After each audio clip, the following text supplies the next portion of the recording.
You'd think football players are friends, but one stole a player's wife, another put a legend in the hospital. But before we get to those, Erling Haaland hates a football star because they ruined his dad's life. Haaland grew up watching his dad, Alfie, play for Man City, which turned him into a superfan, until they went up against their rivals and one of their players, Roy Keane, ruined Alfie's life. He literally Jackie Chan'd you. That dirty tackle wasn't some accident, it was intentional. And we know that because when Roy got sent off, he didn't even try to hide it. He looked at Alfie and said, "I've waited long enough, take that." Alfie's knee was wrecked so badly it ended his football career. He was forced to retire and get a regular job just to keep going. So yeah, Haaland hated Roy Keane and Man United for what they did to his dad. But instead of letting that hate eat him up, he used it as fuel. He made it his mission to become a football star, and one day get revenge. Eventually, he joined his dad's old club, and when they asked which team he was most excited to play against, and the hate was so real, Haaland proved it by not even being able to take a picture without covering their logo up. In his first game against Man U, dude went off scoring 3 goals. Then in one of the biggest tournaments of the year, Haaland beat him again, and was cheesing when he held up the trophy in front of United and their fans. Hate to say it, but Alfie's life being ruined might have been the best thing to happen to Haaland because his hate for players turned him into a football legend. But that's only one set of football players who hate each other.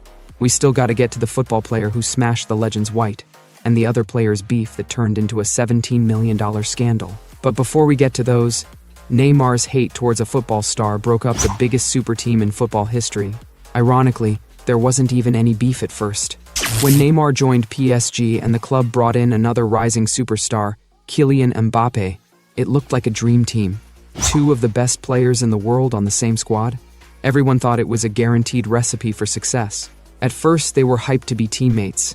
They clicked instantly, doing commercials together, hanging out off the pitch, and celebrating every goal like brothers. It looked like the perfect duo, but everything changed when Mbappe started to shine brighter. As he rose to become PSG's top player, their friendship slowly turned into a clash of egos. The tipping point? Penalties. When Mbappe was given the role of PSG's primary penalty taker, Neymar wasn't having it. He believed he was the better shooter, and honestly, the numbers backed him up. Neymar had taken 89 penalties in his career and only missed 15. Mbappe? He'd only taken, and had already missed 7 that shift on the pitch. It was the beginning of a rivalry that nobody saw coming. It was clear Neymar was the better penalty taker, so he had every right to feel salty. But that frustration didn't just stay internal, it blew up on the pitch. During a match, Mbappe stepped up to take a penalty, and choked. Neymar was furious. After that miss, he straight up refused to let Mbappe take another one. Next penalty, Neymar took it himself and buried it. But that look on his face afterward? That wasn't just a celebration, it was a straight-up taunt aimed at Mbappe. Even though PSG walked away with the win, the real battle was happening behind the scenes. Reports said things got heated in the dressing room, they went face-to-face and nearly came to blows. And honestly, I don't even want to know what that looked like. From that moment on, the vibe was off. Mbappe was caught on the bench pointing at Neymar, talking trash. He even publicly called him a tramp for not passing him the ball. Yeah, he said that out loud. At first, it looked like Neymar was the main problem, but eventually, even Mbappe snapped and started throwing around wild demands. Reports started coming out that Mbappe wanted Neymar gone, completely out of the club. And once Neymar got wind of that, he told PSG he was cool with leaving. Naturally, other teams jumped at the chance to sign him. But now it makes sense why Messi looked at all that chaos and said, "Yeah, I'm out." Not only did he leave PSG, he packed his bags and moved to a whole different country. The drama got so toxic, it tore apart what could have been one of the most legendary super teams in football history. Karim Benzema didn't just catch hate for what he did to another footballer, it actually landed him in legal trouble. Back in 2015, when he was teammates with Mathieu Valbuena, things took a dark turn. Valbuena started getting threatening messages from people claiming they had a private video of him, and unless he paid up, they'd leak it. Naturally, Valbuena looked to his teammates for help, but Benzema's advice was suspicious. He told Valbuena to just pay the blackmailers, which raised red flags for investigators. Police tapped Benzema's phone, and what they heard made things worse. He was caught on a call basically admitting he was involved. That call blew the whole thing open. The case went to court, and Benzema was eventually found guilty of being part of the blackmail attempt. France dropped him from the national team, and the fallout cost him prime years in his career. Meanwhile, Cristiano Ronaldo developed a grudge against manager Erik ten Hag after returning to Manchester United.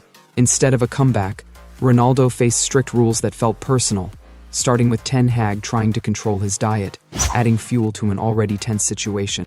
Ten Hag didn't stop there. He went full control mode and banned all players from using personal chefs. That hit Ronaldo hard. He'd had his own chef for over a decade. Now he was forced to eat at the Man U lunchroom like everyone else. But that was just the beginning. When Ronaldo kept pulling up to the training ground in supercars, swarmed by paparazzi and fans snapping pics every day, Ten Hag wasn't impressed. He thought Ronaldo cared more about going viral than actually training. So what did he do? He banned supercars from the facility and forced Ronaldo to drive a dull company car that wouldn't grab attention. By then, Ronaldo was already building serious hate toward Ten Hag. But things stayed behind the scenes until one major game changed everything. In one of the season's biggest matches, Ten Hag did the unthinkable. He benched Ronaldo. No injury, no rest day, just left him sitting. Rumor was, Ten Hag wanted to humble him, saying Ronaldo's ego was too much. And to make it even worse, near the end of the game, Ten Hag tried to sub Ronaldo in like an afterthought, just to make a point. Ronaldo had enough, he refused to sub in, stormed out, and later blasted Ten Hag publicly. Yeah, Ronaldo wasn't about to let anyone control him. Not even his own coach. After going public with his beef toward that bald dude, Man U and Ronaldo sat down and decided to end his contract early. Just like that, Ronaldo walked away, losing over $17 million in the process. But let's be real, he probably made that back in a couple of weeks. Now on to a whole different kind of drama, Kevin De Bruyne's beef with a football legend. Because that legend allegedly smashed his girl. Man, relationships always start the wildest scandals. And this one, it involved someone fans never expected. Kevin was dating someone who, let's just say, wasn't exactly a fan favorite. And to make it worse, she ended up hooking up with none other than Thibaut Courtois. Yup, Kevin's own Belgian national team teammate and supposed close friend. To the public, these two looked like partners in crime, tight on and off the pitch. But behind the scenes, Courtois was getting a little too close to home. Literally. Want me to keep going with how the fallout went down between them? But behind the scenes, Thibaut turned into a side piece when Kevin's wife took a little trip to the same city he was in and slid right into his DMs. And, well, you already know what went down next. The news broke everything wide open. Kevin's wife had cheated on him with his best friend. And instead of owning up to it, she put the blame on Kevin. She even humiliated him publicly, saying, "That night, Thibaut gave me what I hadn't received in 3 years with Kevin." Damn. Sounds like Thibaut's got a PhD in plumbing. But the plot twist? She also claimed Kevin cheated on her first, with her best friend. So, apparently, this was all revenge. Either way, the damage was done.